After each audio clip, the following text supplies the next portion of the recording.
반갑습니다. 날씨도 이렇게 좋지 않은데도 불구하고 많이 참석해 주셔서 대단히 고맙습니다.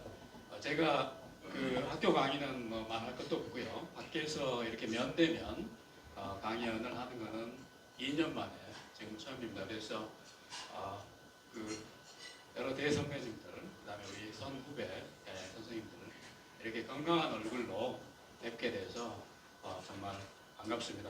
빨리 코로나를 극복해서 우리 모두 이전에 정상적인 생활로 돌아갔으면 하고요. 지금 이 모임이 그 출발점이 되기를 개인적으로 기대합니다. 제가 오늘 강연의 제목은 동아시아 그레이트 게임의 정치 철학, 굉장히 좀 거창하죠? 그리고 여러분들 지금 갖고 계신 자료, 파워포인트 자료가 40쪽이나 되는데요. 그래서 우리 시간 제한이 있기 때문에 제가 지금 8시 10분입니다. 그래서 한 9시경까지, 9시 조금 제 이야기를 빠르게 말씀을 드리고 나머지 시간 여유가 있으면 한 20분 정도 우리 플로어에서 자유롭게 질문해 주시면 제가 성심성의껏 답변 드리도록 하겠습니다. 자, 그러면 The Great Game이라고 하는 이제 그런 용어, 이게 이제 국제정치학에서 이미 정립되어 있는 그런 개념인데, 이거는 이제 구체적으로 그 맥락이 있습니다. 그래서 미국이 세계사회 무대에 전면에 부각되기 전에 아직 영국이 해가 지지 않는 그런 세계 최강대국으로서 세계를 주름잡고 있을 때의 그런 상황이죠. 19세기 초에서 20세기 초까지 한 100년 동안 전개된, 그래서 중앙아시아를 둘러싼 그런 패권 다툼이었고요. 구체적으로는 영국과 그다음에 러시아의 세계 패권 다툼을 우리가 이제 The Great Game이라고 명명을 합니다. 그래서 당연히 가장 초점이 됐던 것은 러시아로서는 우리 세계사 시간에 다 공부하지 않았습니까? 제국으로서의 러시아의 가장 큰 안보 이슈 가운데 하나가 겨울에 얼지 않은 부동항을 확보하는 것입니다. 그래서 그런 맥락에서도 조명할 수 있고요. 그래서 오늘날의 아프가니스탄하고 인도를 둘러싼 어떤 헤게모니 다툼, 이걸 이제 우리가 The Great Game이라고 부릅니다. 저는 그러니까 21세기 오늘날의 그 세계적인 상황, 그 다음에 오늘 제가 말씀드릴 화두가 미중 패권 다툼인데요. 이 The Great Game, 그러니까 오늘날의 이런 상황을, 어지러운 상황을 저는 천하대란 상황이라고 이렇게 규정을 하고 싶습니다. 그래서 이 상황을 이를테면 규정짓고 해설할 수 있는 여러 가지 개념이나 프레임이 있을 수 있는데, 저는 The Great Game이라고 하는 용어를 빌려오면 일목요연하게 지금 상황을 설명할 수 있다라고 하는 개인적인 생각을 가지고 있습니다. 그래서 당연히 제1차, 2차 세계대전의 전조에 해당되는 것입니다. The Great Game이. 그런데 이게 단순히 레토릭, 수사학적 차원에서 제가 말씀드리는 게 아니라고 하는 거에 한번 주목하시기 바랍니다.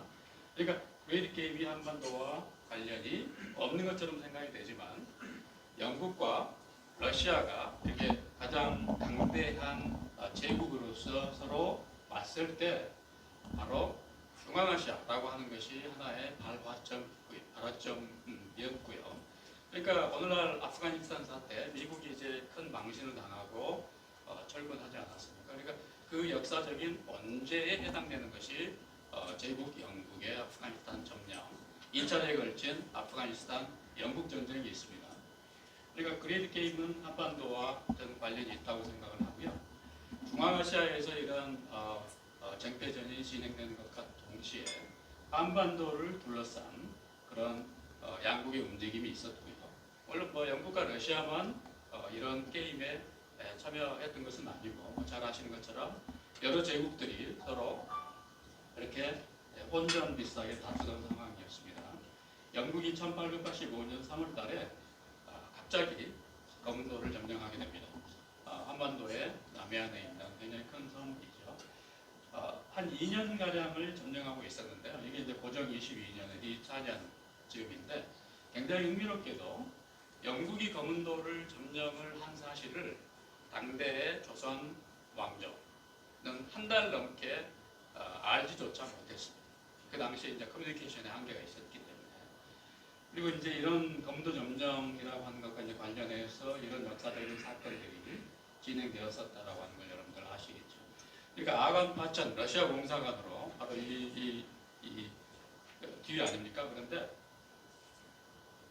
러시아 공사관으로 고종이 도망가는 게 성공을 해서 그렇지 거의 한 10개에 가까운 7, 8개의 해외 공사관에 고종이 그렇게 도망가서 숨는 거죠. 제가 좀 직설적으로 표현하는 것이긴 합니다만 그걸 시도했는데 좌절되거나 그쪽에서 동의하지 않거나 했는데 러시아에서만 받았죠. 그래서 오늘날 이제 아간 파천이라고 우리가 그런 이름으로 알고 있습니다. 그런데 이제 오늘 제 이야기의 화두는 미중 패권 경쟁인데요. 전 지구에서 진행되고 있는 그런 패권 헤게모니 다툼이죠. 근데 저는 최소한 앞으로 100년간은 이게 지속될 가능성이 굉장히 크다라고 생각을 하고요. 그래서 미중 패권 경쟁을 이제 신냉전이라고 부르기도 하는데 왜 앞에 새로운 신자를 붙였는가라고 하는 걸 제가 나중에 설명을 드리겠습니다. 신냉전이라고 이제 설명하는 방식도 있겠지만 저는 21세기 버전의 그레이트 게임이라고 이해를 하면 더 명료하게 다가올 수 있다 이렇게 생각하는 편입니다. 이렇게 이제 아프가니스탄을 둘러싼 이 러시아와 영국, 특히 이제 영국으로서는 아프가니스탄에 무슨 뭐 자연자원이 있는 것도 없고 거기 뭐 아무것도 없지 않습니까? 그러니까 영국으로서는 왜 아프가니스탄을 보유하는 게 중요했냐? 당연히 제국 영국에게 가장 중요한 식민지 중에 하나였던 인도를 막는 것, 인도를 보유하는 것. 이제 그 차원에서 주로 그 게임이 전개되었던 것이죠. 여기 보시면 검은도가 이렇게 있습니다. 그래서 영국이 검은도를 장악하게 되면 당연히 이 블라디보스톡도 한 겨울에는 앞바다가 옵니다. 그래서 이 블라디보스톡 러시아 블라디보스톡 함대가 이렇게 대한해협 또는 스시마 해협을 통과하는 것을 막을 수 있게 되는 것이거든요. 제국 영국으로서는 이게 이제 검은도를 점령한 가장 중요한 전략적 이유입니다. 그래서 저는 이 그레이트 게임이라고 하는 용어를 빌려와서 주로 이제 한반도를 중심으로 제가 조망을 해보고자 하는 것입니다. 그래서 제가 생각하기에는 크게 4차례의 동아시아 그레이트 게임이 존재했습니다. 지금 미중 21세기 패권 경쟁과 이제 맞물린 게 바로 4차 동아시아 그레이트 게임입니다. 제가 이걸 대략적으로 이제 설명을 드린 다음에 오늘 제가 무슨 그 여러분들이 모르는 그런 이야기를 하는 것이 아니고요. 이미 대부분 다 알고 계신 사항을 한번 정리하고 그 다음에 이제 9가지의 우리가 한번 되돌아볼 문제들 성찰해야 될 이슈들을 한번 말씀드리고 이제 토론으로 이렇게 넘어가는 방식으로 오늘 강연이 진행이 됩니다. 자, 그럼 동아시아 그레이트 게임을 한번 보실까요? 자, 7세기입니다. 그건 당연히 삼국 통일의 정시하게 그런 상황이고요. 여기서 이제 상당히 흥미로운 것은 그 대륙 중원을 장악한 중국의 통일 왕조, 그러니까 우리가 이제 중국이라고 부르겠습니다. 중국이 이 한반도에 이렇게 갈등을 벌이고 있는 나라들에 대해서 이렇게 이야기하는 걸 한번 보시기 바랍니다. 한국 통일 시대에 고구려백제 시대 서로 평화롭게 지내라라고 대장이 마치 골목 대장이 보스가 훈시하는 것처럼 아래 사람들에게 훈시하는 것처럼 그런 언어를 사용을 하죠. 서로 평화롭게 지내. 자, 이게 21세기로 딱 돌아오면은요, 천안함 폭침, 연평도 포격 이래가지고 굉장히 군사적인 긴장이 고조되지 않았습니까? 자, 중국은 유관국들은 자제하라. 자, 2016년 봄에, 2017년 극적으로 이게 그 문재인 정부의 평화 공세라고 하는 것이 이제 효과를 단기적으로 내면서, 그러나 그 직전 상황은 상당히 위태로웠습니다.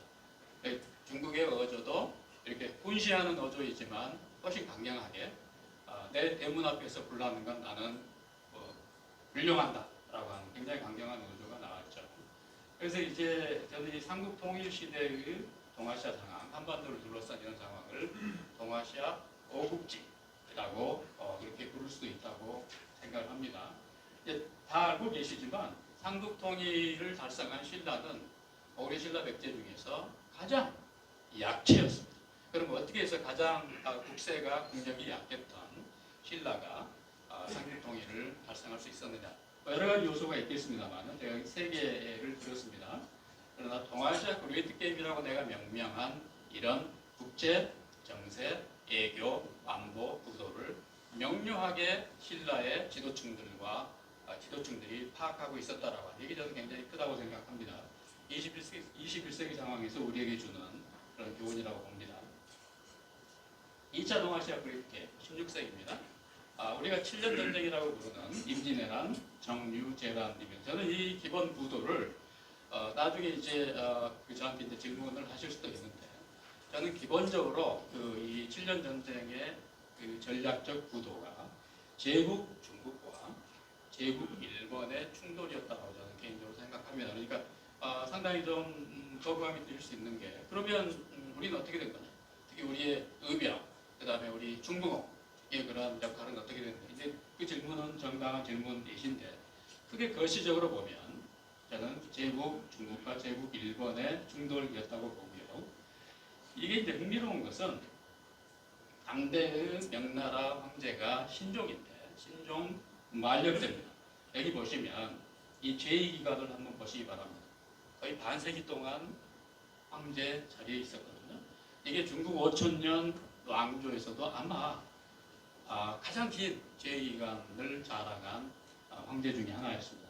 그런데 흥미롭게도 명신종이 한반도 파병을 결정을 하죠. 그건 이제 이런 것입니다.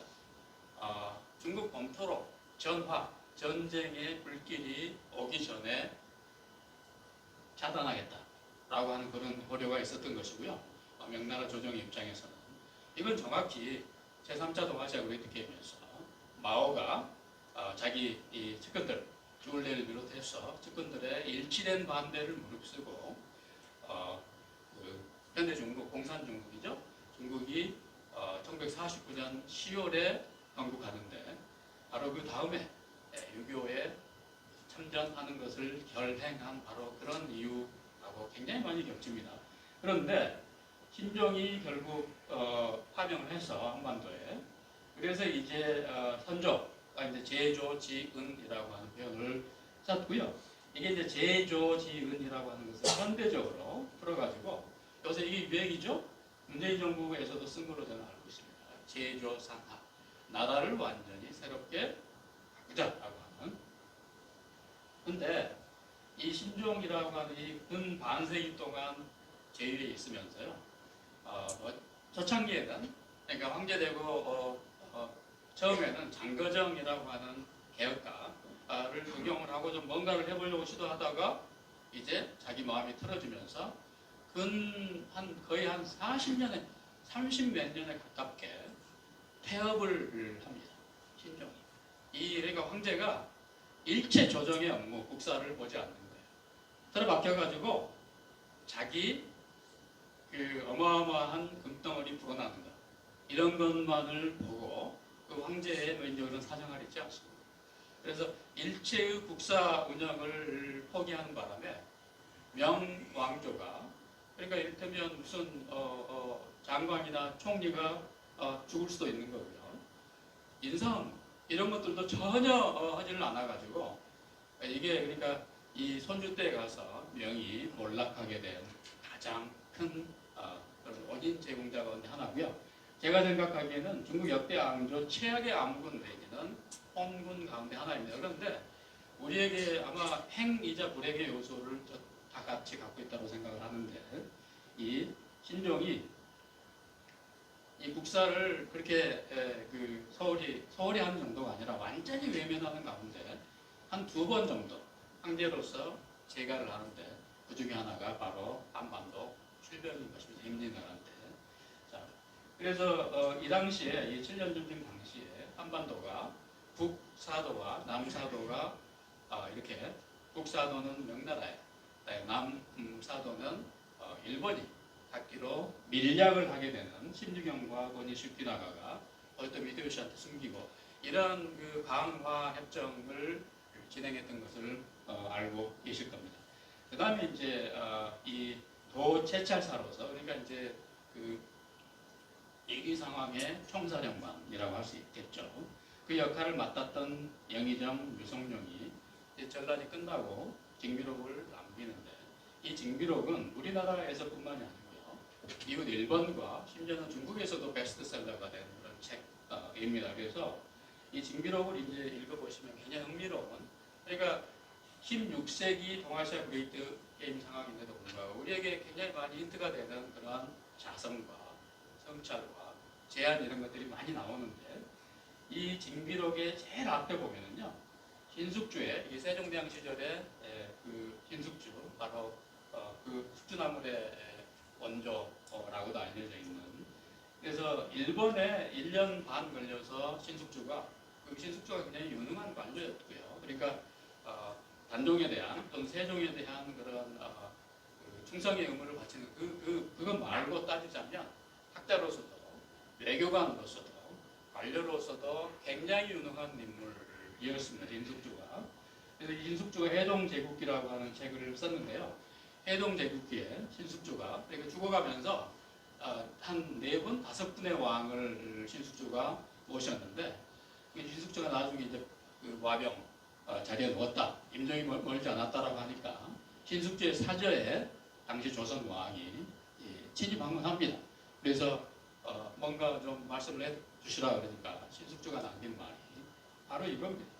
일본과 잘 지내라라고 하는 이야기입니다. 그래서 이 에피소드를 유성룡의 징비록의 제일 앞에 본문 시작하기 전에 제일 앞에 신숙주의 이 당부를 유성룡이 서예가 기록을 하게 됩니다. 자, 저는 이제 6.25 전쟁 그 앞뒤 이걸 제3차 동아시아 그레이트 게임이라고 생각을 하는데요. 그러니까 이제 이거는 제국 일본의 패퇴이고요.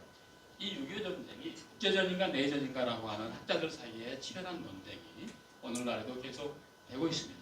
브루스 커밍스를 비롯한 수정주의, 그러니까 우리가 이제 한국사에서 이제 진보적 역사관을 가진 그런 학자들이라고 이제 명명을 하는 경우, 브루스 커밍스의 전형적인 입장이 그러거든요. 6.25는 내전이다. 그래서 누가 먼저 전쟁을 시작했는가라고 하는 것이 핵심 그 이슈가 아니다라고 하는 것이 브루스 커밍스의 입장이고, 저는 커밍스의 입장에 반대합니다. 그래서 6.25는 국제전적 내전이었다고 저는 생각합니다. 국제전과 내전이 합쳐진. 그런데 저의 생각은 동아시아 그레이트 게임의 세력 균형이 붕괴했을 때 6.25가 발발한 겁니다. 그러니까 에치슨 라인에서 한반도 방어, 한반도를 제외하고 이런 과정에서 그 다음에 동아시아 그레이트 게임의 세력 균형이 다시 복원되었을 때 정전체제라고 하는 것이 타결된 겁니다. 그래서 요새 이제 문재인 정부가 그 마지막 그런 업적으로서 추진하고 있는 종전선언 이게 한반도 평화체제로 가는 입구입니다. 아니면 동아시아 세력균형 해체의 씨앗인가에 대해서는 굉장한 논란이 있을 수 있습니다. 이건 나중에 토론 때 한번 이야기를 해보시죠. 이게 이제 동아시아 그레이트 게임이라고 하는 게 이런 지도만을 봐도 명백하게 파악할 수 있는 그래서 처음의 상황과 종전의 상황이 적어도 영토의 관점, 세력균형의 관점에서 보면 한반도를 초토화하고 무수히 많은 우리 대한민국 국민과 북한 인민들이 또는 외국 군인들이 사상당했음에도 불구하고 이 상황이 3년 후에 그대로 고착되는 것을 우리가 볼 수 있습니다. 동아시아 그레이트 게임의 구조적 영향력 때문이라고 하는 것이 저의 생각입니다. 자, 그럼 이제 이게 오늘날의 상황이죠. 자, 중국의 대국 분리, 홍콩 복서, 국외무장. 자, 중국몽 요새 이제 시진핑 주석이 명시적으로 강조하고 있습니다. 그래서 이건 명시적으로 제국 중국의 부활이고 2050년경에 미국을 넘어서는 세계 제1패권국이 되겠다라고 하는 것을 전혀 숨기지 않고 있는 명시적인 국가 목표로 내세우고 있다라고 하는 것 잘 알고 계시죠? 자, 이제 1대1로 이 중국몽의 구성 요소들이 여러 가지가 있는데 1대1로입니다. 그래서 35년 계획으로 이렇게 이야기를 하고 있고요.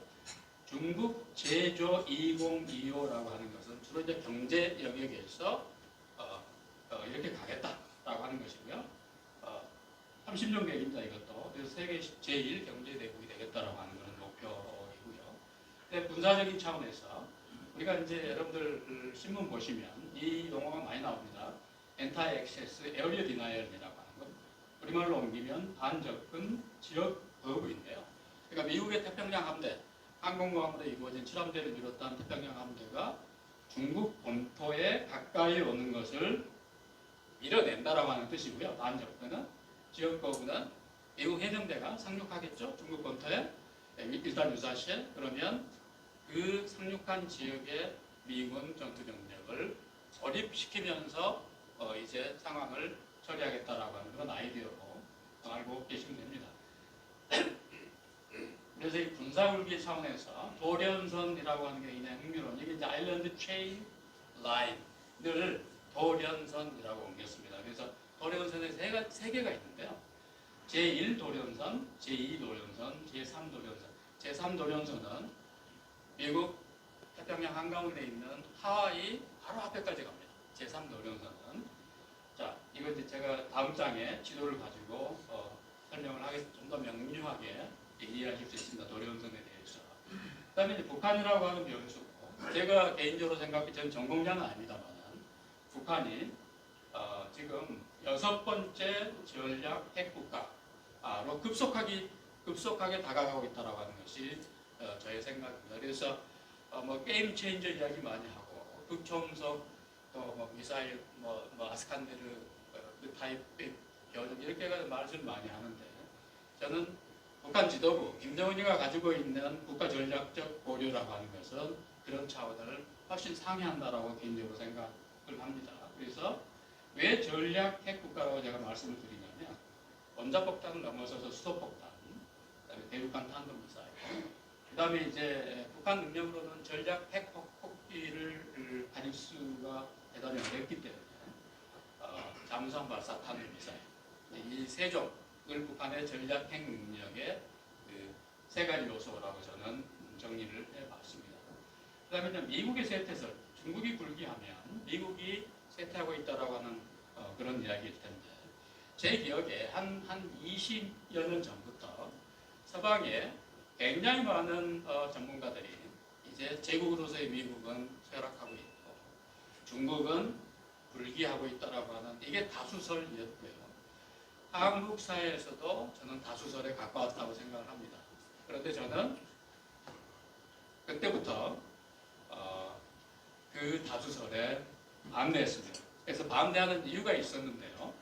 여기 보시죠. 미국이 코로나 얼마나 많은 사람들이 죽었습니까? 미국에 70만 명 이상이 죽었죠. 자, 사회경제적인 위기, 그 다음에 인종폭동으로 발현된 인종갈등, 미국의 갈등이 분열이라고 하는 거 굉장히 심각합니다. 대한민국의 분열 상황, 뺨치는 그런 상황이죠. 거의 내전적 상황으로까지 지난 대선 직후에 가지 않았습니다. 미 의사당을 폭도들이 습격하고 이런 와중에. 그런데 아직도 미국의 군사력은 단연 세계 최강입니다. 그러니까 세계 군사력 차원에서 세계 2위부터 10위까지 또는 5위까지 합친 것보다 미국 군사력이 월등하게 강합니다. 자, 거기다가 단연 세계 최강인 게 대학, 연구, 금융, IT 기업. 제가 이제 몇 가지만 말씀드렸습니다만, 그러니까 단순히 미국이 쇠퇴하고 있다라고 하는 그런 원인은 저는 지나친 단순 논리라고 생각을 합니다. 아까 말씀드린 1대 1로입니다. 그래서 이게 중국이 국로로는 이렇게, 해상으로는 이렇게 해서 전 세계 GDP의 거의 한 50%를 자신들의 절대적 영향력 하에 놓겠다라고 하는 거대한 그런 비전입니다. 자, 아까 이제 도련선 말씀드리지 않았습니까? 이게 이제 제1도련선입니다. 이 제1도련선은 보십시오. 바로 베트남 앞바다, 말레이시아 바로 위에, 필리핀 바로 옆에 타이완을 이미 둘러싸고 있는. 그래서 이게 이제 그 암초에 지나지 않는 무슨 서사군도 남사군도 이런 것들이 섬이 아니지 않습니까? 그러니까 암초에 지나지 않는 것에 어마어마한 콘크리트, 철근 콘크리트 들이부어가지고 군사 기지를 만들고 있습니다. 중국이. 그래서 이걸 이제 구단선이라고 이야기를 하기도 하죠. 9개의 그런 암초를 이어가지고 이게 역사적으로나 주권상으로나 자기들 바다였다라고 중국이 강변하는 거예요. 그러니까 베트남이나 필리핀이나 이걸 견딜 수 있습니까? 그래서 국제중재재판소에 제소를 했고요. 2년 전입니까? 국제중재재판소는 2심까지밖에 없거든요. 2심에서 중국의 주장이 중국이 패소했어요. 근데 이제 당연히 위헌 산하 재판소이긴 하지만 국제 갈등을 중재하는, 조정하는 강제력이 없기 때문에 중국은 그 결과를 전혀 받아들이지 않으면서 이제 이 거대한 남중국해, 동중국해를 영내화하는 작업에 박차를 가하고 있고요. 당연히 미국은 국제법에 보장된 항행의 자유를 내세우면서 이걸 포함해서 타이완 해역을 포함해서 여기를 계속 미군 함대가 항행하고 있죠. 그런데 중국이 만약 미국이 아니라면 다 낙포하거나 이렇게 할 텐데 중국이 손자병법의 나라 아닙니까? 모략의 나라이기도 하고요. 그러니까 군사력에 있어서 미국을 건드릴 수 있는 상황이 아니면 못 되는 거죠. 그러니까 말폭탄만 미국에 쏟아 놓는 그런 상황입니다. 근데 이제 이것들 한번 보십시오. 자, 우리도 그렇고요, 일본도 그렇고요, 타이완도 그렇고요, 심지어는 중국조차도 에너지원을 비롯해서 중국 석유 이런 것들이 전부 중동에서 실어오지 않습니까? 그것들이 다 어디를 통과합니까? 이쪽으로 해서 이렇게 올라오거든요. 이거를 중국이 다 장악하겠다라고 하는 것입니다. 그래서 지금 국제법에 의해서도 중국의 이런 주장이 비토되었는데도 중국은 낯빛 하나 바꾸지 않고 영해화 작업에 박차를 가하고 있는 상황입니다. 여기 보시면 이 제1도련선이 벌써 한반도를 자신들의 영향권 하에 넣고 있다고 하는 걸 보실 수 있죠. 제2도련선은 이쪽까지만 갑니다. 이게 바로 호주 위에까지 가죠. 일본을 완전히 자기들 영향권 하에 일본 열도를 넣겠다라고 하는 거고, 제3도련선은 결국은 자, 태평양은 넓으니, 중국 당국자들이 하는 이야기입니다. 태평양은 넓으니 반반씩 나누자. 미국한테. 그러니까 하와이 앞까지 자기들이 먹고 나머지는 미국이라고 하는 제국을 아메리카 대륙으로 북한시키겠다라고 하는 것이 중국몽의 최종 목표입니다. 그래서 이제 이거 투키티데스 함정 많이 들으셨잖아요. 앨리슨의 유명한 베스트셀러가 있고요. 이제 투키티데스의 이 책은 당연히 펠로폰네소스 전쟁을 둘러싼 아테네와 스파르타를 둘러싼, 그러니까 떠오르는 제국과 가라앉는 제국 사이에 이런 서로 전략적인 충돌, 그 다음에 의심, 이런 것들이 이제 평화적인 외교로 마무리되지 않고 거대한 전쟁으로 비화되는, 자, 이걸 이제 투키티데스의 함정이라고 그레이엄 앨리슨이 명명을 했고요. 상당히 흥미로운 통략적으로 그런 연구를 수행을 했습니다.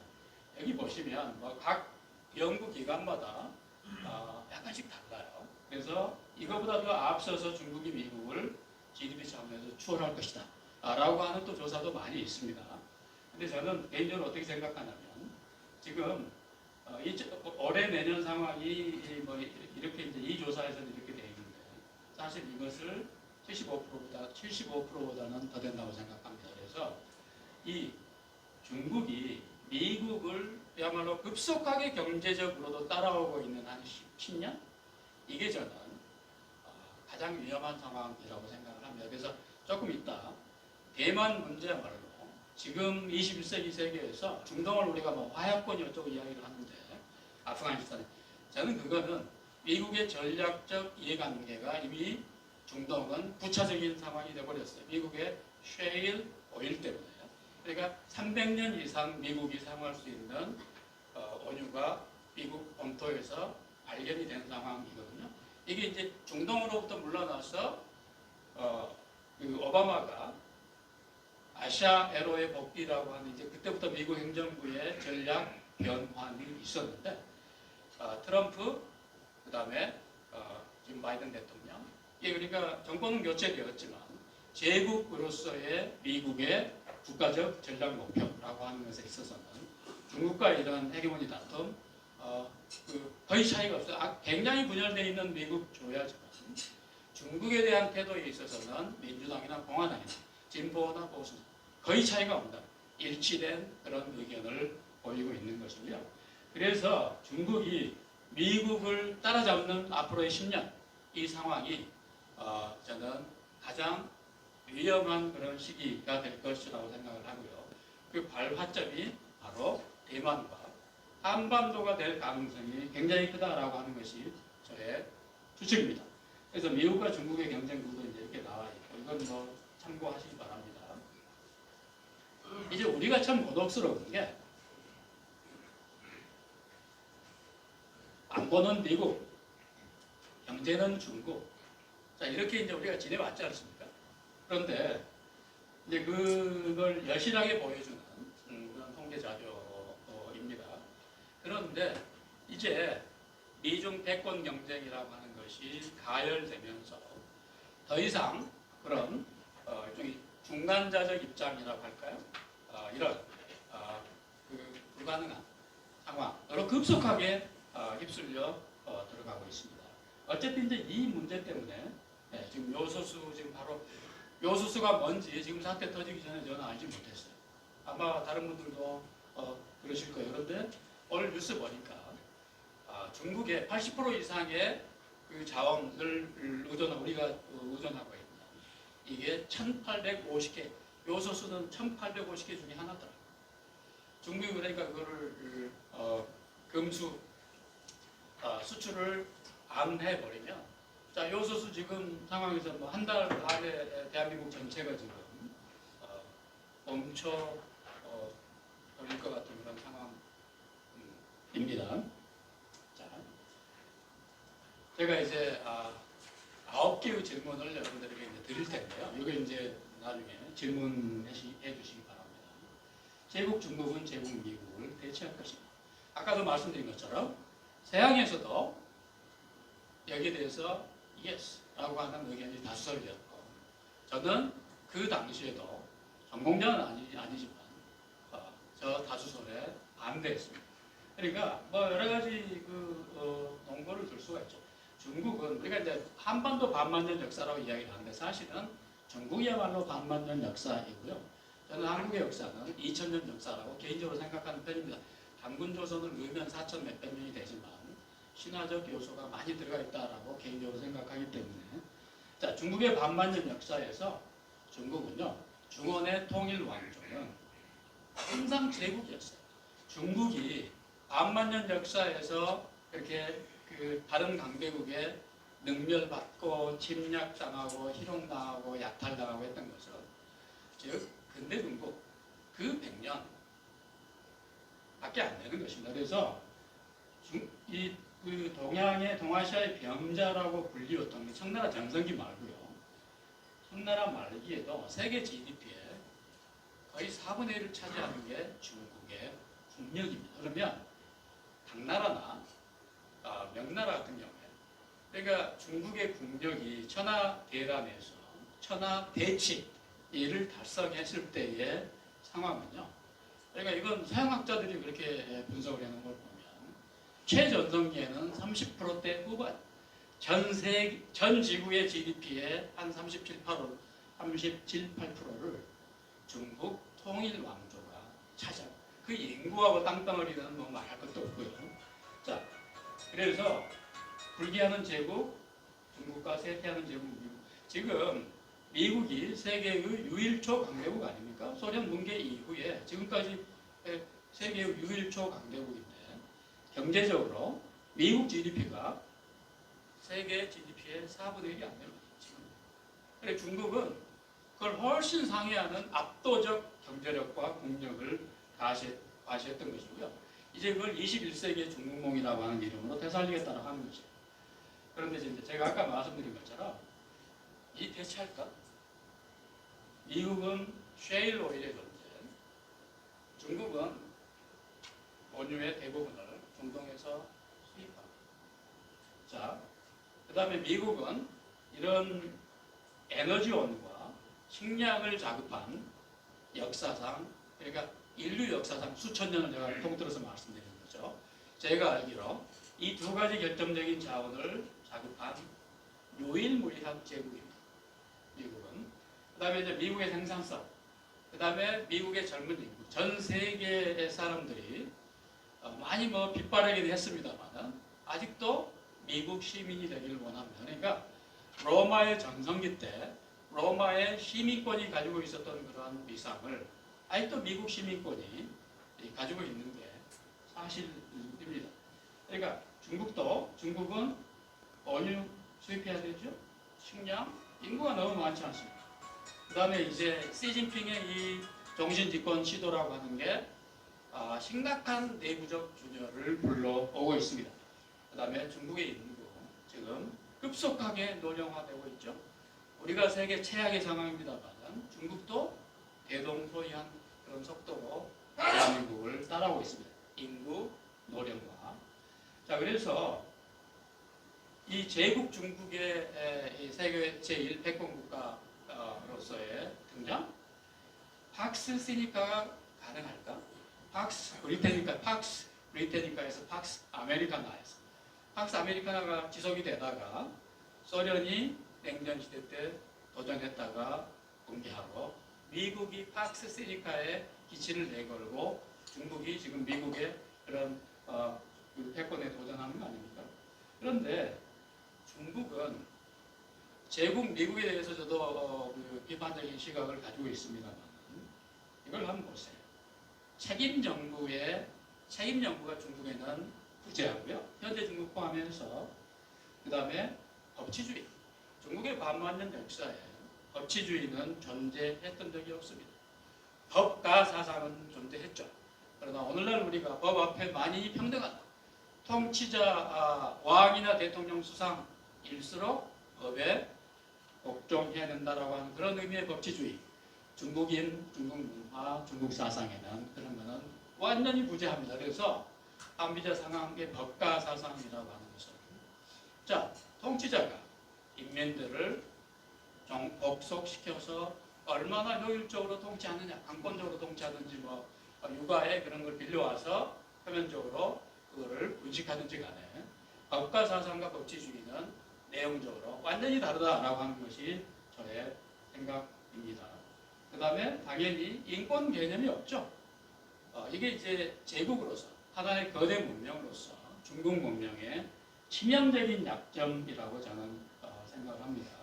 그 다음에 이제 시진핑의 이런 시도라고 하는 것이 굉장히 많은 내부적 모순을 쌓아가고 있습니다. 그러면 제국 미국은 지금 어떻게 대응하고 있는가 이걸 봐야 되겠죠? 자, 이게 이제 트럼프 말기에 백악관에서 이 자료를 발표를 했는데 이게 지금 바이든 행정부에서도 그대로 계승되고 있습니다. 보시죠. 지난 40년간 그러니까 이제 핑퐁 외교를 통해서 닉슨이 와우 회담하고 중국과 그 외교를 쓰고 중국을 소위 말하는 자유민주주의 또는 자본주의 시장경제 안으로 끌어들였잖아요. 그러면 변화할 것이다 라고 미국은 기대한 거죠. 그러니까 시장경제가 확산되면 정치, 사회, 민주화도 동행할 것이다 라고 하는 것이 서양학자들의 희망이었는데 전혀 그렇지 않다라고 하는 것을 오늘날의 중국이 보여주고 있는 것이죠. 그래서 지난 40년간의 소위 말하는 우리가 앙가주망이라고 그런 앙가주망 정책이 완전히 실패했다라고 미국 정부가 선언했고요.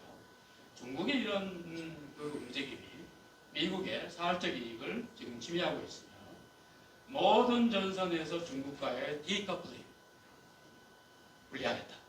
그러나 이제 이게 21세기 신냉전이라고 하는 이제 통상적으로 쓰는 그런 개념에 제가 동의하지 않는 이유는 디커플링이 그렇게 힘들어요. 원천적으로. 그러니까 요소수 아까 제가 말씀드리지 않았습니까? 그러니까 전지구적 시장 경제라고 하는 것이 중국까지 포함해서 뗄 수 없이 모세혈관적으로 촘촘히 이어져 있기 때문에 분리할 수가 없어요. 원천적으로. 그래서 이제 경제적 차원에서 분리가 대단히 어렵기 때문에 미국과 중국이 열전으로 이건 아마겟돈의 전쟁 비슷하게 될 가능성이 크겠죠. 미국과 중국이 만약 정말 전면전으로 충돌한다면. 그래서 그런 시나리오는 가지 않을 거다. 왜? 경제적으로 너무나. 미국도 오늘날 이렇게 말은 하지만 세계 공장으로서의 중국에서 생산되는 것들, 히토리를 포함해서 이런 거 없이 미국의 산업이 돌아갈 수가 없어. 전 세계적인 산업이 돌아갈 수가 없어. 어쨌든 트럼프와 바이든 행정부의 결정적인 차이는 트럼프는 동맹국들 필요 없다. EU 필요 없다. 이렇게 해가지고 자충우돌했던 것이고요. 바이든은 전통적인 미국 외교관 또는 고위 관료의 길을 충실히 밟았기 때문에 이제 항상 미국이 2차 세계대전 이후에 해왔던 것처럼 동맹국들이랑 같이 가겠다라고 하는 이것만 빼놓으면 이 트럼프 행정부의 이 노선과 바이든 행정부의 노선은 99.9% 동일합니다. 그래서 명시적으로 선언하는 게 힘을 통한 평화, 그래서 ICBM 이런 것들 계속 최신형으로 바꾸고 개선하고 계속 미사일 숫자 늘려가겠다.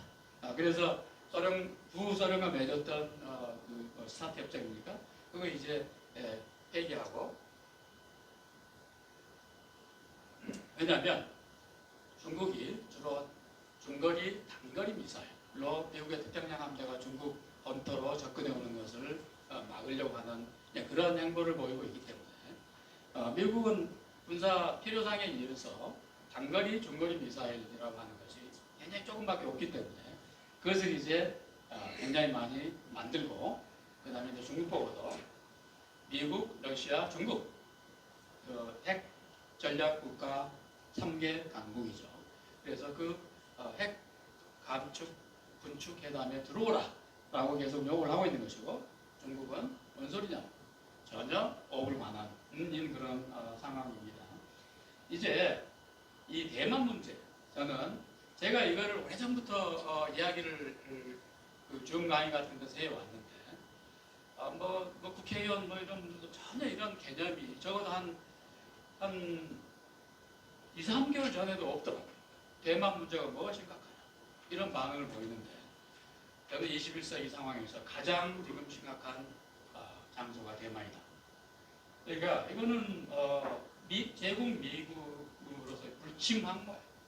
대만이라고 하는 게. 지금까지는 전략적 모성, 하나의 중국을 중국에게, 대륙 중국에게 인정을 해주면서 대만과 외교 관계 단절하고, 그런데 이제 얼마 전에 바이든 대통령이 우리는 대만을 군사적으로 지키겠다.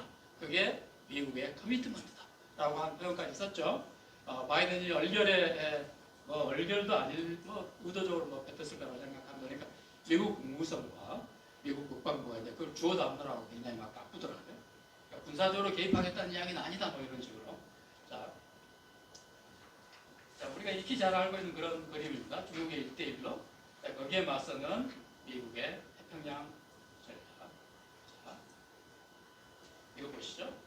그런데 우리나라의 위상. 자, 문재인 정부의 오리엔테이션이라고 할까요? 자, 여기에 대해서 이제 좋게 평가하는 분들, 문재인 교수나 이 정부의 브레인이니까 이런 분들이 하는 이야기. 그러니까 이제 일종의 좋게 이야기하면 중간자론이고요. 비판적으로 보면 떠오르는 제국인 중국의 편에 서야 된다.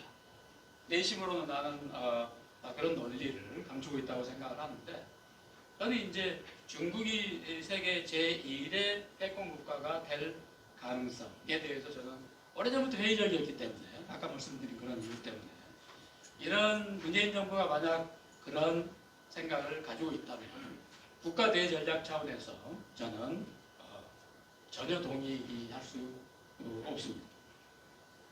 자, 이제 제가 제국, 미국 이런 표현을 쓰니까 좀 거북하셨을 수 있는데, 이거 한번 보시죠. 제국주의 시대는 갔으나 제국은 엄정한다라고 하는 것이 확신입니다. 그래서 제국은요, 나쁜 표현이 아니고요. 제국주의는 나쁜 거죠. 그러나 제국은 어떤 질서의 창조자이자 보증인이고요. 그러기 위해서는 이 세 가지를 함께 갖춰야 됩니다. 역사상의 제국의 사례들이죠. 그러니까 제국은 항상 아까 투키티데스의 함장 보셨잖아요.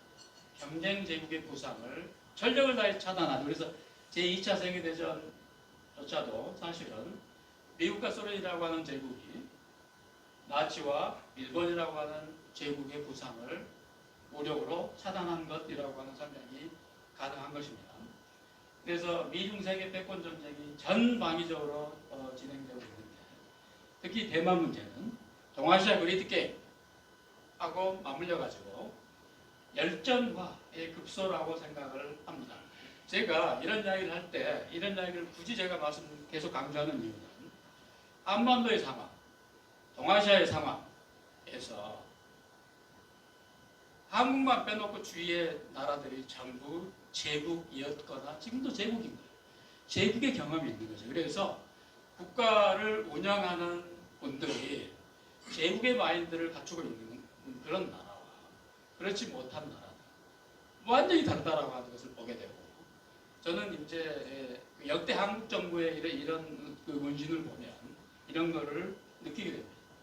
그래서 이 한반도 2000년 역사에 내장된 소국 의식이라고 하는 것은 이제 우리가 이건 극복할 때가 되었다라고 하는 것이고요.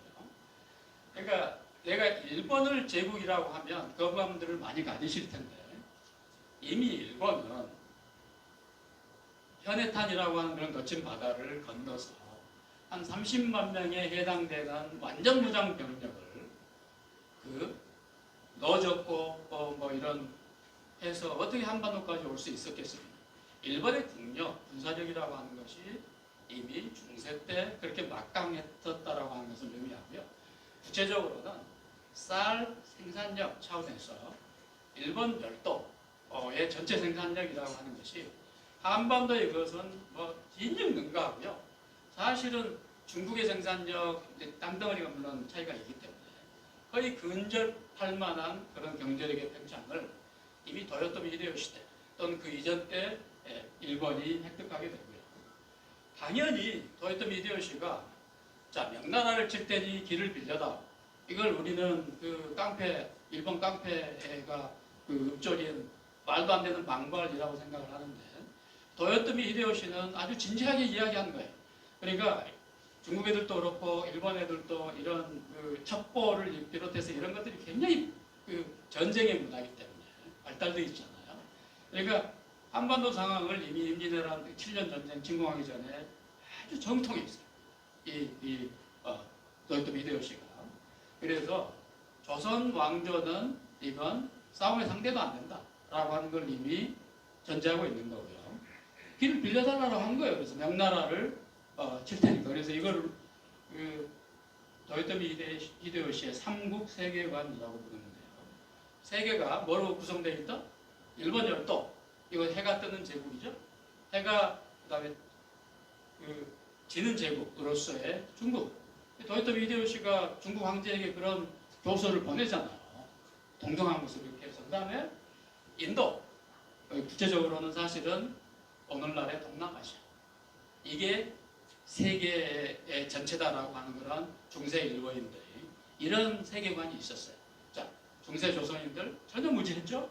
자, 그래서 이런 그 일본의 제국의식이 결국 20세기에 표출된 게 대동아 공영권이라고 하는 그런 팽창적 프로그램으로 나타나는 것입니다. 자, 그런데 중국에는 저 자세, 일본에는 그 자세를 취하는데 우리가 이게 일본의 소부장 금수 조치에 대한 한국, 특히 이제 한국 국민들의 그런 경황된 반응. 근데 중국의 요소수 금수에는 완전히 침묵하죠. 한국의 시민들이. 그것이 이런 그 자세가 어디서 오는 것인가. 자, 그래서 이 중국에 대해서는 한국 시민들조차도 알아서 엎드려요.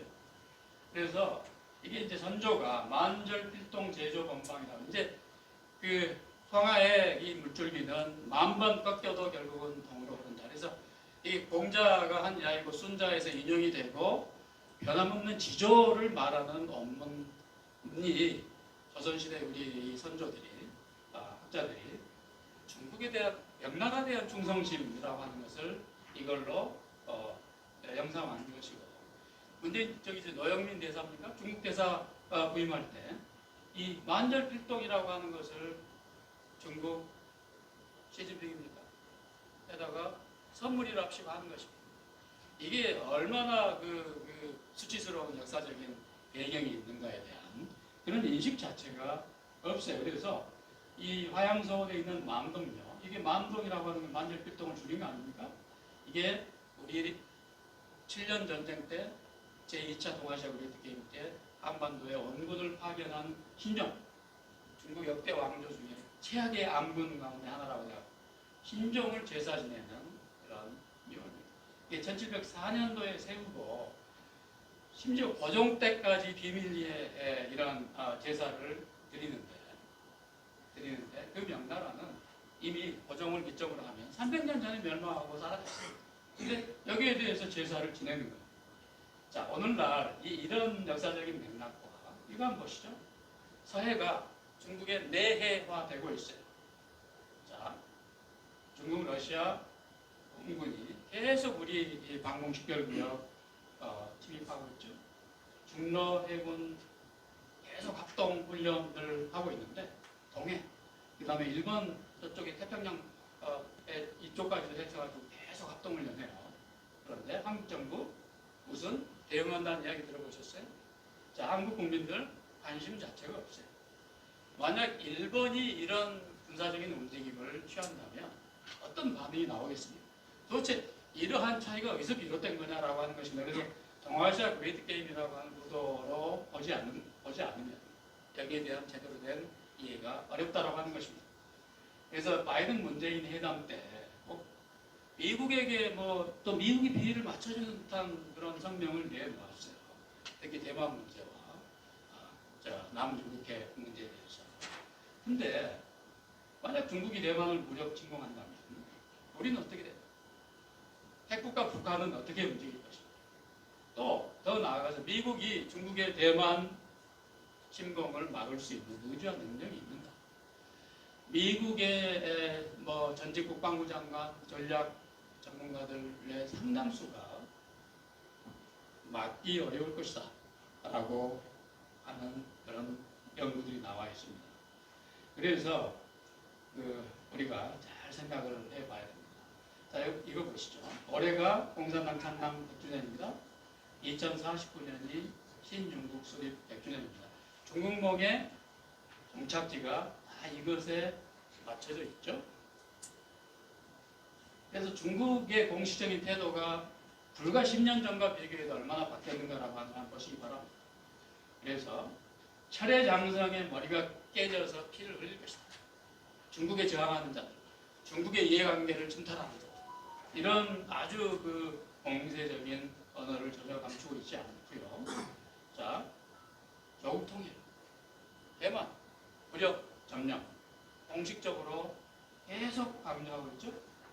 네, 중국과 대만의 군사학위 비교가 있습니다. 참고하시고요. 이건 몇 년 전에 대만 국방부가 공개한 중국의 대만 침공 시나리오인데 여기 보시죠. 미국이 개입하지 않으면 2주에서 3주 안에 대만은 중국에게 점령당한다라고 하는 시뮬레이션이 아주 구체적으로 나와 있습니다. 그래서 무엇을 할 것인가? 이 100년을 갈 것이라고 이제 제가 생각한다고. 우리가 100년 대계라고 하는 표현을 수사학적으로 쓰는데요. 100년 대계에 가장 걸맞는 거시적, 장기적 사유를 하는 문명이 중국 문명입니다. 자, 우리는 사실 거기에 미치지 못하죠. 자, 일본이 그럼 어떻게 합니까? 일본이 지금 저는 문재인 정부가 국내 정치적인 필요를 위해서 이런 반감정을 인위적으로 이제 증폭시켰는데요. 이게 국가대전략 차원에서 얼마나 큰 어려움과라고 하는 거, 우리는 동아시아 그레이트 게임의 구도로 보면 명료하게 드러난다고 생각합니다. 제가 주목하는 것은 2014년도에 푸틴이 우크라이나의 크림반도를 무력 점령했거든요. 자, 이게 크림반도입니다. 여기에 세바스토폴이라고 하는 러시아의 주요 해군 기지가 있죠. 자, 그런데 지금 우크라이나가 상당히 큰 나라인데 동우크라이나 쪽은 예전 우크라이나가 소련 연방의 한 공화국이었기 때문에 러시아인들이 굉장히 많이 와서 살아요. 그래서 그걸 내세워서 크림반도를 무력 점령했고요. 그 다음에 동우크라이나도 내가 오늘 아침 신문에 보니까 우크라이나하고 러시아의 국경선에 러시아가 지금 한 몇만 명에 몇 개 산하에 달하는 병력을 근접시키고 있어요. 오늘 아침 신문에 제가 본 겁니다. 그래서 EU와 미국 정부 차원에서 러시아의 진위가 뭐냐, 니네들. 이런. 그래서 유럽에 대해서 굉장히 공세적으로 러시아가 나오고 있고요. 이 시나리오 한번 보시죠. 그러니까 꼭 전면전만이 전쟁이 아니잖아요. 그러니까 일종의 심리전 또는 사이버전. 이건 중국이 이미 대만에 대해서 시작한 거거든요. 대만의 국내 정치에 영향을 미치는 이런 좀 계속 하고 있는 것이고요. 그런데 꼭 대만 본토가 아니더라도 아주 작은 섬이 있더라고요. 마찌섬, 우리가 잘 아는 금문도, 중국 발음은 진문도. 이런 것을 먼저 점령하고 수만 명에 달하는 그 섬에 대만 주민들을 포로로 잡은 다음에 그러면 미국과 대만이 어떻게 나올까? 이런 것도 한번 우리가 시뮬레이션 할 수 있는 거죠. 자, 최악의 경우에 러시아의 우크라이나 공격과 중국의 대만 공격이 동시에 이루어지면 미국이 어떻게 대응할 수 있을까? 아닌 게 아니라 중국과 러시아 군대가 지금 계속 합동훈련을 하고 있는데 한반도 주위에서 계속 하고 있죠. 중국, 러시아 해군 공군. 그 다음에 발트해 지역에서도 중국 함대가 여기까지 가가지고 러시아와 합동 군사훈련하고 있어요. 그러니까 이제 이 폴란드나 뭐 이런 나라들, 그 다음에 이 발트 3국, 이게 이제 미국 쪽에 확 붙어버린 이유로 짐작하실 거예요. 이 중러 연합 군사훈련, 이게 이제 한반도 주위에서 이렇게 계속되고 있는데 한국 정부가 무슨 액션을 취했다라고 하는 이야기 들어본 적이 없어요. 자, 이건 이제 핀란드화인데 러시아와 1000km 이상 되는 국경을 맞대고 있는 핀란드가 러시아에 대해서 취하는 그 불정적인 태도, 이거를 핀란드화라고 부릅니다. 이제 제 이야기는 결론 부분에 이렇습니다. 그럼 우리는 무엇을 할 것인가? 자, 북한 보시죠. 북한은 전략 핵국가에 근접해 가고 있다는 것이 제 생각이고요. 자, 김정은이가 위대한 수령을 자칭하기 시작했죠. 그리고 자기 아버지와 할아버지보다 더 위대한 그런 공식 타이틀을 지금 주장을 하기 시작했습니다. 저는 북한이 핵무기 포기할 가능성 제로에 수렴된다고 보고요. 북한이 붕괴될 가능성 제로에 수렴된다고 봅니다. 그런데 만약 북한의 급변사태가 발생하면 우리가 4차례에 걸친 동아시아 그레이트 게임에서 한 번도 빠지지 않고 한반도의 운명에 개입한 유일무이한 나라, 이게 바로 대륙 중국입니다. 그래서 제6.25 전쟁의 경험을 빌려오지 않아도 북한이 만약 급변사태, 그럼 중국의 한반도 진공은 저는 거의 필연이라고 생각해요. 거기에 대해서 우리가 어떻게 대응할 것인가. 그 다음에 이제 이런 문제. 자, 중국 시진핑의 지금 영구집권 하겠다고 하는 것이죠. 자, 그래서 지금 진행되고 있습니다. 베이징에서. 당의 제3차 역사결을. 근데 당의 역사결이라고 하는 것이 지금까지 딱 3번 있었어요. 중국 현대사에서. 마오 시절에 마오를 띄우는 역사결을 했고요. 건국의 아버지죠. 덩샤오핑 때 2번째 역사결을 했는데 경제발전이라고 하는 걸 정당하면서 마오의 문화대혁명, 대약증운동, 이게 중국의 심대한 피해를, 나라와 인민의 심대한 피해를 끼쳤으나 07과삼의 논리 아시잖아요. 그 이야기를 하면서 마오의 정통성도 인정하고 땡샤오핑의 정통성도 인정하고, 이게 제2의 역사결입니다. 우리말로 다 번역이 되어 있습니다. 이게 책으로. 지금 제3의 역사결. 이겁니다. 핵심이. 마오는 중국을 세웠고 덩샤오핑은 중국을 부유하게 했으며 시진핑은 중국을 강대하게 만들었다. 그래서 이게 2022년에 20차 당대회가 예정이 되어 있는데 시진핑이 마오와 덩샤오핑의 위상을 넘어서는 이제 그런 지도자의 위치를 헌법에 못 받고 영구집권을 기정사실화하려고 하는 움직임입니다. 마찬가지로 푸틴도 자 작년에 개헌해서 영구집권 체제를 다 갖추었죠. 저는 항상 이렇게 생각해 왔습니다.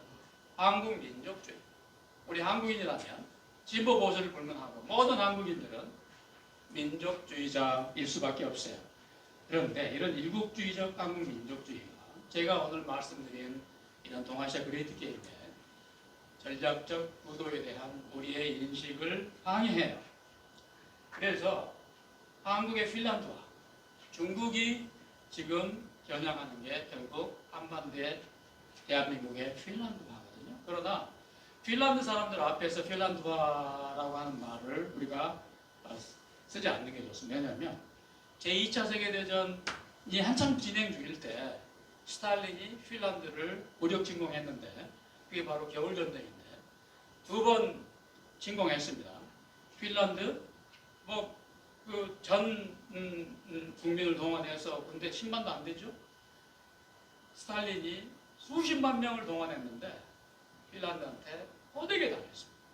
결국은 스탈린이 승리했지만 게릴라 전술에 호되게 당해가지고 스탈린이 러시아가 그때 한번 확인한 것은 다시는 핀란드와 전쟁하지 않는다.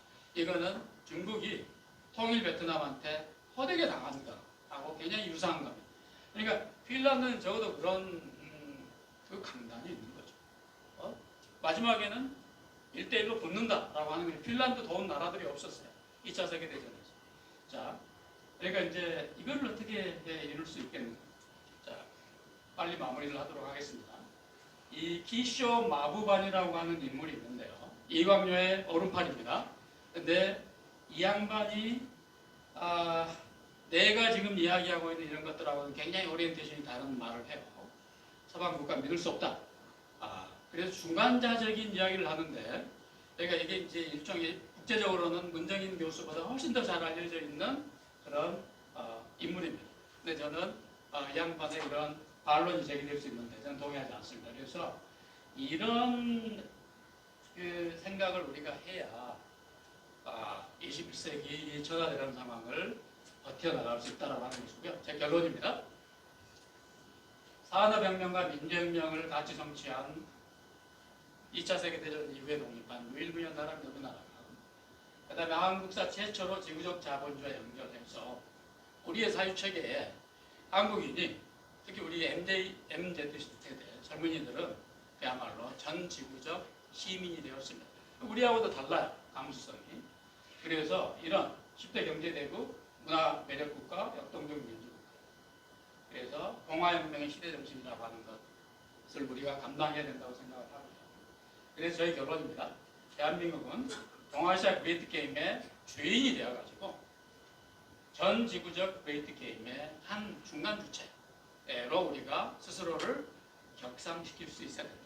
그런 자신감을 가져야 된다. 안목을 가져야 된다라고 하는 것이 저의 생각입니다. 감사합니다. 감사합니다.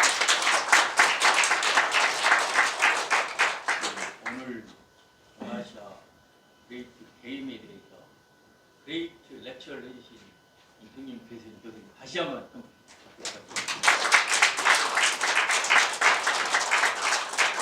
이어서 질의응답 시간을 잠깐 갖겠는데요. 아까 제가 우리 원로분들 중에 소개를 못 드린 두 분이 계셔가지고 우리 광주 전남 고려연합회 원상 회장님 나오셨습니다. 감사합니다. 안원대 공무원님 나오셨습니다. 감사합니다.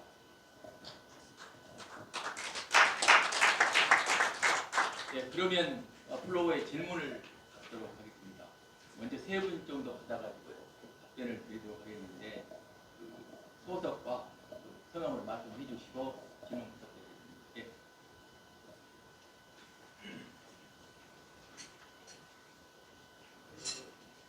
아주 좋은 강의해 주셨습니다. 질문 첫째, 중국, 북한, 러시아를 포함해서 나라가 지속 가능하게 발전하려면 정치, 경제, 군사, 기본권 이런 것들이 밸런스를 유지해야 지속 가능하지 않는가. 무소린이 결국 그 중국에 된 것은 군사력적이만 너무 강해졌기 때문에 분열했다고 보는데 중국이 과연 지금 이 현대 사회에서 북한을 지금 지속 가능할 것인가? 아까 100년이라고 했는데 과연 이게 지속 가능하다고 보시는 건지 질문 첫째. 두 번째는 구소련이 15개로 이제 분해됐잖아요. 이제 개혁 개방하면서 중국이 앞으로 그럴 가능성은 없는 것인가? 세 번째는 우리 한국이 쿼드에 참여할 필요가 있는 것인가 없는 것인가? 네. 세 개의 질문이 서로 연동돼 있다라고 생각을 하는데요. 그러니까 이제 뭐 미래에 대해서 뭐 누가 예단을 할 수 있겠습니다. 그래서 이제 중국이 구소련 꼴이 날 그런 가능성은 없는가 이렇게 질문을 해주셨는데 저는 이제 중국의 그런 의도에 대해서 대단히 비판적으로 들릴 수 있는 이야기를 했지만 사실 중국 반만년 역사를 이렇게 쭉 보면 저는 중국 공산당의 위대한 성취가 있다고 생각합니다. 그건 뭐냐면 중국 전 인민이 적어도 굶지 않는 생산력 창출에 성공했다 이 말입니다. 그리고 이거는 중국의 전 역사를 걸쳐서 처음 있는 일입니다. 그래서 그 성취를 인정을 하는 것이고요. 그래서 그 연장선에서 중국이 중국 특색 민주주의를 말하지 않습니까? 그러니까 중국 특색 민주주의라고 하는 것은 우리의 이제 자유민주주의의 관점에서 보면 터무니없는 전체주의이지만 구소련의 붕괴로부터 어마어마한 교훈을 얻었다고 중국의 지배 엘리트들은 그렇게 생각을 하는 것이고 그래서 저는 정말 그 바로 이웃에 있는 우리가 그 중국의 영향권으로부터 자유롭지 않기 때문에 굉장히 괴롭습니다만 한 제국의 운영 주체로서의 중국의 통치 엘리트들은 일종의 집단 지도 체제의 어떤 그 리더십이나 지혜를 중국의 입장에 있어서 제가 말씀드리는 겁니다. 그래서 상당히 능수능란하게 이끌어가고 있다라고 하는 생각을 합니다. 그래서 필요한 경우에는 타갑을 불사하고 또 풀어줄 대목은 풀어주고 이렇게 하면서 소수민족의 향배라고 하는 것이 제국 중국의 미래를 위협하는 최대 문제라고 하는 데 대한 아주 명령한 인식이 중국의 통치 엘리트들에게 있기 때문에 자기들은 얼마든지 이거를 극복할 수 있다, 극복해 나갈 수 있다라고 주장을 하는 것이고 그쪽에서 지금 말도 못하는 그런 억압적인 강제 정서 만들고 신강 쪽이 이렇게 하지 않습니다. 이런 것들이 이제 제국 중국의 소위 말하는 안정성 확보 차원에서 자기들은 정당화하는 것이고 그러나 보편적인 관점에서 보면 그야말로 한 인종의 신을 만드는 그런 인종 말살 정책을 펴고 있는 거나 위구르 마찬가지거든요. 그래서 저는 그 분열 가능성을 무시해서도 안 되겠지만 조국민들의 그런 실용주의적인 또는 탄력적인 대응 능력을 중국 5천년 역사를 보면 절대 과소평가해서는 안 된다는 것이 저의 생각입니다. 마지막 세 번째 질문을 제가 까먹었어요. 쿼드는 제가 여기에 대해서는 명시적으로 말씀드리지 않겠습니다. 이거는 한국의 이제 차기 정부가 누가 책임을 지든지 간에 이런 것들도 좀 듣고 그 다음에 뭐 전체적으로 다 감안을 하고 이제 가장 중요한 건 국민들의 동의겠죠. 이런 것들을 취득을 해서 잘 결합을 해서 차기 정부가 어떤 가부간의 어떤 결단을 내리지 않을 수 없는 상황으로 아마 몰리게 될 것이라고 하는 것이 저의 추측입니다. 감사합니다. 예. 대단히 감사합니다. 우리 주최측은 호남 미래 포럼 말이죠. 오늘 딱 우리 이사장님 김동신 국방장관을 위한 포럼이지 않나 이런 감이 듭니다. 제가 아마 국방부 국방회관으로 느낍니다. 저는 국회 출입기자 협회의 손방울 회장입니다. 그전에는 영국과 교수를 했습니다. 두 가지를 우문현답을 주시기 바랍니다. 팩스 센스야 가능한가? 제가 미국에 있을 때 미국 애들 부를 때 친키 이러거든요. 코리아는 김치라고 그래요. 일본은 니삐라고 그래 다 아시죠. 친키 했는데 지금 많이 변했다. 가능한가? 제가 김영석 교수님 강의를 듣고 꼬박 죽었는데 오늘 두 번째 우리 윤평중 철학교 교수님 듣고 두 번째 꼬박 죽습니다. 혹 묘비에 여기 우리 김정길 장관님, 내가 좋아하는 2년 선배 김성장 다 가셨어요. 갔습니다. 이게 오래됐습니다.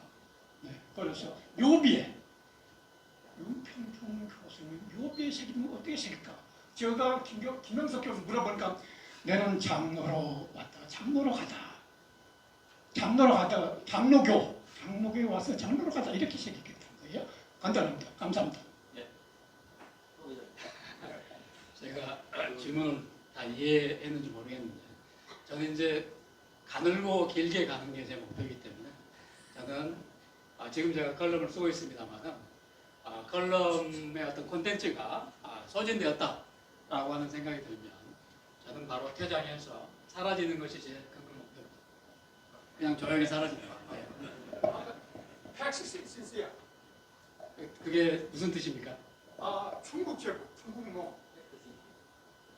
중국 제국을 높으신가? 네, 앞으로 영원합니다. 대한제국 있다, 2년 있다 말렸어요. 그게 이제 제 오늘의 주제 가운데 하나였고요. 제가 미중 패권 전쟁은 100년은 갈 거다라고 하는 표현이 있었잖아요. 그리고 우리가 정말 그 통절하게 생각하고 대비해야 되는 것 중에 하나가 저 개인적으로는 중국이 미국을 추월해서 세계 제1 패권국으로 등장할 가능성은 지극히 낮다라고 하는 게 제 개인 입장인데 그럼에도 불구하고 동아시아에서 바로 우리 한반도가 있는 동아시아에서는 중국이 동아시아 최강 패권국으로 등장할 가능성이 굉장히 크다고 봅니다.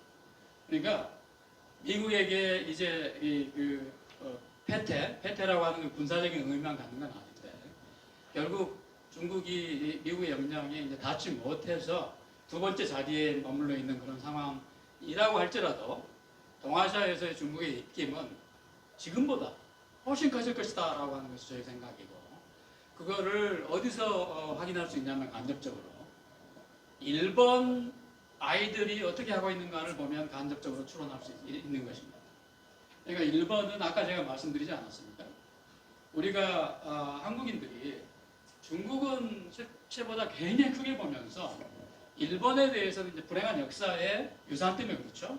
일본에 대해서 우리가 이제 악감을 아직도 가지고 있고 전 세계에서 일본을 무시하는 거의 유일무이한 나라 이게 이제 한국입니다.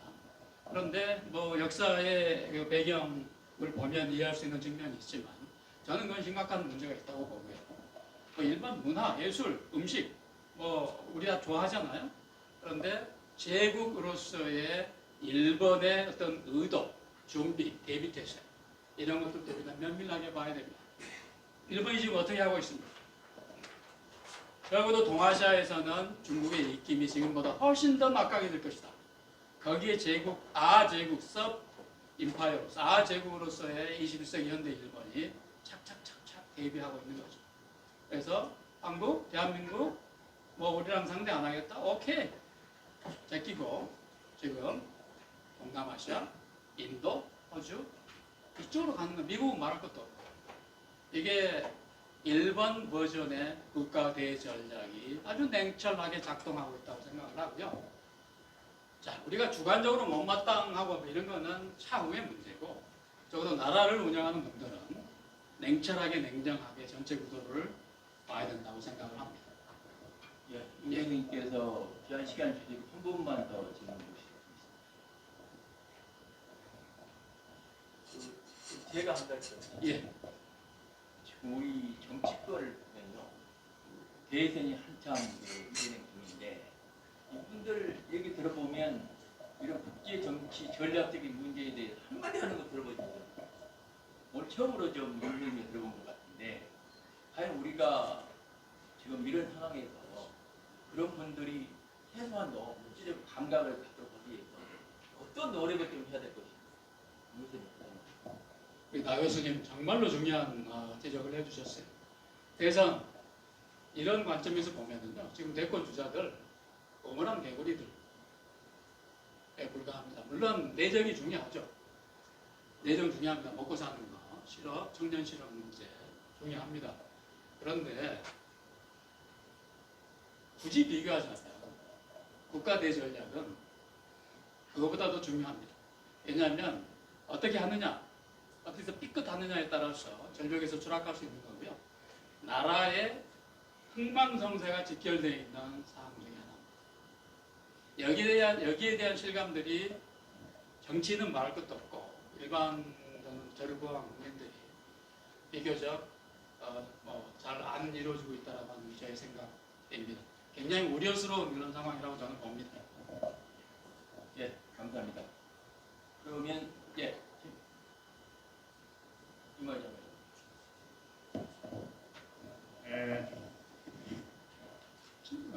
아마 어쩌면 오늘 주제하고 연결이 되면서 학대 외연과 관련된 질문을 하나 드리겠습니다. 저는 평생을 정부에서 보냈는데 지금도 이해하기 어려운 대목이 5년마다 새로운 나라를 건국하는 것 같은 혼란을 계속 겪으면서도 수많은 지식인들이 있는 이 나라에서 거기에 따른 시스템적 보안 또는 정비가 없는 것이 신묘하다고 생각을 합니다.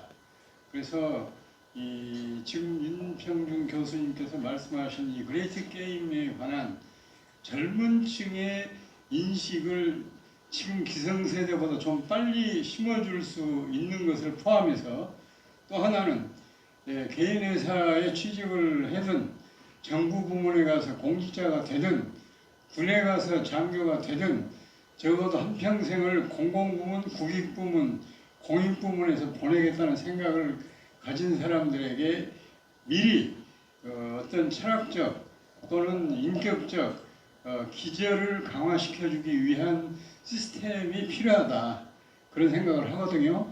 그래서 지금 대선 시즌이니까 수많은 학자들이 캠프에 가가지고 그 전문성 또는 지식을 정치적으로 팔아먹는 분들 빼놓고 엄정하게 국가와 민족의 미래에 대해서 이와 같은 미래의 올바른 리더십을 만들어내기 위한 제도적 그 보강이랄까 국민적 합의를 바탕으로 하면 더욱 좋고 이 보안 방안에 대해서 생각해 보신 일이 있는지 한번 여쭙습니다.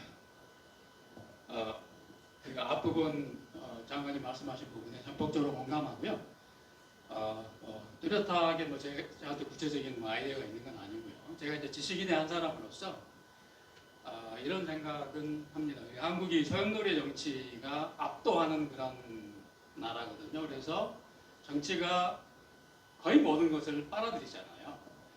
그래서 각 영역에서 일가를 이루는 분들도 자기 일생 영역의 정점에 가면 재벌한 거대 기업을 마련한 분들도 교육자들도 공학자들도 이렇게 정치 권력을 꿈꾸거든요. 그런데 그것의 한 그 결과가 대선 5년마다 한번 대선이라고 하는 큰 장이 열리고 큰 장이 열리면 소위 지식인이라고 하는 사람들이 언론인, 교수 다 포함해서요 수천 명씩 캠프로 가잖아요. 그런데 저는 이렇게 생각합니다.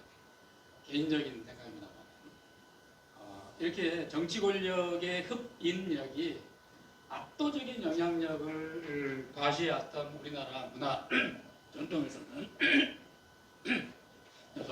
더더욱 독립적 이고 비판적인 지식인들이 더 많이 나와야 된다고 생각합니다. 그러니까 어느 정권이 됐든 진보 보수 그 불문하고 일종의 상식 내진 어떤 한 대한민국 사회를 지켜가는 공통 감각이라고 할까요? 상식 이런 선의 어떤 그런 그 균형 감각을 가지면서 어떠한 그 진영이나 어떠한 정치인이나 권력에 대해서도 자기가 평생 해왔던 그런 그 공부의 결과물인 역사를 보는 정치를 보는 군사적인 대치 구도 이런 것에 대해서 쓴소리를 할 수 있는 분들이 더 많아져야 된다고 생각을 하고요. 그런 분들이 역할을 해야 된다라고 생각을 하고 저도 이제 말석이긴 하지만 나름대로 혼자 해보려고 노력을 하는 편입니다. 제가 100% 만족스러운 말씀드리지 못해서 죄송합니다. 감사합니다.